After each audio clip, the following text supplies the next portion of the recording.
Hey everybody, and welcome to English with Miss V. Take out a notepad and something to write with. You won't want to miss out on this very mini lesson. Well everybody, today's lesson is all about idioms. Okay, so common English idioms for your everyday life. Idioms are those phrases that we use that mean something else. So it's a phrase that isn't exactly as it is. It has a different meaning. You are going to learn 3 of the very most important idioms in the English language today, and the 3 most commonly used. So hang tight and keep listening so that you don't miss out on these idioms. So, idiom number 1 is break the ice. Repeat after me. Break the ice. Well done. Now, what I mean is not literally breaking the ice, but remember, idioms are phrases that have a different meaning. I'm not talking about breaking ice. In English, if I am talking about breaking the ice or to break the ice, what I mean is to start a conversation in an uncomfortable or new situation. So when you find yourself in an odd situation, maybe an awkward situation, there's people you don't know, it might feel like a bit cold, okay? The situation might feel cold and uneasy. You want to break the ice and make an uncomfortable situation a bit more bearable. So you can break the ice. Look at these examples to help you really understand. I told a joke to break the ice at the meeting. So telling a joke to break the ice, to make the situation less uncomfortable. Again, I told a joke to break the ice at the meeting. Or, games help students break the ice on the first day of class. So, as a teacher, on the first day of class, especially if there are new students, it might be an uncomfortable situation, so there are some games that you can play to help break the ice, to start a conversation in an awkward situation. So hopefully this idiom makes a bit more sense to you. When we're talking about breaking the ice, use that phrase when you are meeting new people, starting a conversation, or beginning a class, meeting, or date, okay? You might even hear the term an icebreaker activity. Let's do an icebreaker. That means you're going to do an activity that's going to help break the ice, break the awkwardness, okay? So this is what we mean when we're talking about breaking the ice. Use it when you're meeting new people, starting a conversation, or going on a first date, beginning a meeting, or something like that. Okay, everybody, get ready for idiom number 2. Piece of cake. You might have heard this one. It's really, really common. A piece of cake just means it is something that is super easy, okay? In fact, this idiom to learn is a piece of cake. Listen to these examples of when this idiom is used in a sentence. The test was a piece of cake. Learning this grammar is a piece of cake. It literally just means it's very easy. Okay, but when do we use this idiom? Well, use a piece of cake when talking about easy tasks, encouraging someone. So you might say, oh, you can do it, it's a piece of cake. Or describing simple experiences. I did a marathon yesterday, it was a piece of cake. Okay, so these are some situations where you can use that idiom. Our third and final idiom is under the weather. And this was especially true for me this week, everybody. It means to feel sick or not well, unwell.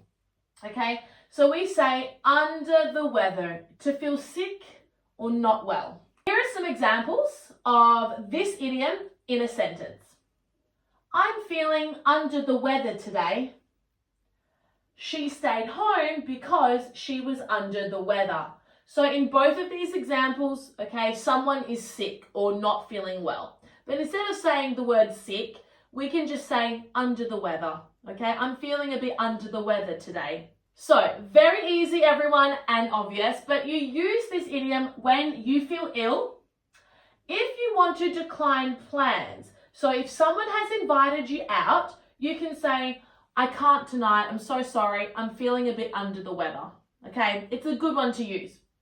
Or if you're talking about your general health, okay, if you're talking casually about your health, you might say, yeah, I'm feeling okay, a bit under the weather, but otherwise good.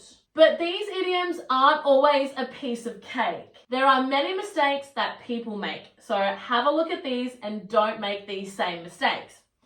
Remember, I broke the ice. So you can use these idioms in past tense, but you need to be careful. It's not I break the ice, it's I broke the ice. Yesterday on my first date, I broke the ice with him, for example.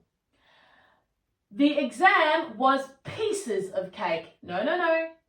It is not plural. It is never plural, okay?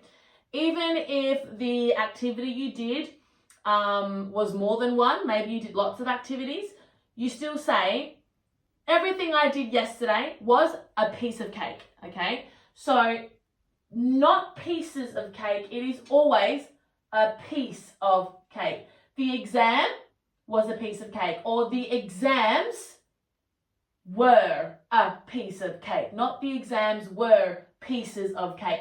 No. Never pieces of cake. It is just always a piece of cake. The other common mistake that people make is this one, saying he is under a weather instead of he is under the weather. Please remember, the idiom is feeling under the weather, not a weather or a weather, okay? He is under the weather. Remember, idioms are fixed expressions. You can use them in the past tense, like when we talked about I broke the ice, that's okay, but otherwise they're not really changeable, okay? They are fixed expressions. He is under the weather, that's it. Okay, let's do a little bit of a challenge now and see how you go. I have each of these three idioms on the board and I want you to have a go at matching them to their meaning, okay? So first we have break the ice, piece of cake, under the weather. 1, 2, and 3. What do each of those idioms mean in English? So one of them means you feel sick. One of them means something is very easy, and one of them means to start a conversation in an awkward moment. So, break the ice. If I want to break the ice, does that mean I feel sick, something is very easy, or to start a conversation in an awkward moment? Well done. If you said that it means to start a conversation in an awkward moment, you are correct. To break the ice is matched with C. Breaking the ice means to start a conversation, to break the awkwardness. Okay, what about number 2? Piece of cake. If I say, oh, that was a piece of cake, what do I mean? So it has to be one of these. Is it that I feel sick or something is very easy? Which one is it? Well done, it is B, something is very easy. If something is a piece of cake, it means that it is super easy. Which of course means lastly, under the weather must mean you feel sick, or he feels sick, or she feels sick. She feels under the weather. We are feeling under the weather. And last but not least, final challenge, I promise. Help me fill in these blanks with the correct English word. So, the homework was what would we say? Let's assume the homework was really easy. What idiom would I say? I would say the homework was a piece of cake. Well done. Piece of cake. Piece of cake. Well done. What about number 2? I felt, so I stayed in bed. All right, how did you feel if you're staying in bed? You're obviously not feeling well. So what's the idiom that we learned when you're not feeling well? You can say, I felt Well done. Under the weather. I felt under the weather. So I stayed in bed. And lastly, he told a funny story too. Now, why might he tell a funny story? Maybe it was an awkward situation. Maybe it was a first date. He wanted to break the ice. Well done. He told a funny story to break the ice. Well done. Hopefully that all made sense to everyone. If you paused me and did this on your own, how many did you get correct out of 3? Let me know in the comments below. All right, everybody, my final tip, and this is an important tip. I'm sorry if it's a little bit cut off here. I will read it to you. Idioms are informal. That means they are not formal. They're very casual. Idioms are casual. So use them in casual conversation. Please don't use these in professional emails. When you are doing business or sending a business email, do not use idioms, okay? Unless, of course, you have a really good, close relationship with your boss or with the person you're sending the email to. Otherwise, keep it professional. Idioms are for casual conversation. Remember that. Well, learners, that's all we have time for today. Remember to go to missvenglish.com to book your one-on-one private session with me.